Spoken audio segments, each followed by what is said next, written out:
The last voice on Channel 9. People in the town of Ash Hollow stopped using old CB radios years ago, except truckers and my grandfather. When he died, I inherited everything in his garage, including a dusty radio with a note taped to it. Never answer Channel 9 after midnight. I laughed. Old people wrote strange things. A week later, curiosity got the better of me. At exactly 12 a.m., I plugged it in. Static, nothing else. I almost turned it off when a voice whispered through the speaker, "Is someone there?"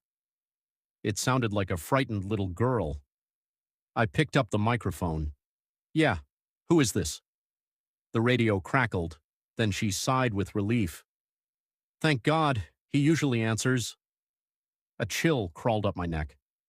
"What do you mean?" "You're not him." "No." Silence. Then, "Don't tell him you answered." The radio went dead. The next night at midnight exactly, the radio switched itself on. "You answered again." "I didn't touch it. He knows." "What are you talking about?" The girl started crying. "He follows voices." The transmission dissolved into violent static.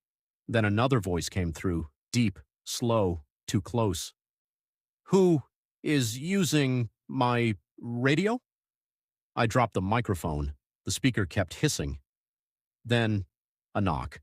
3 slow taps on my front door. It was 12:03 a.m. Nobody should have been outside.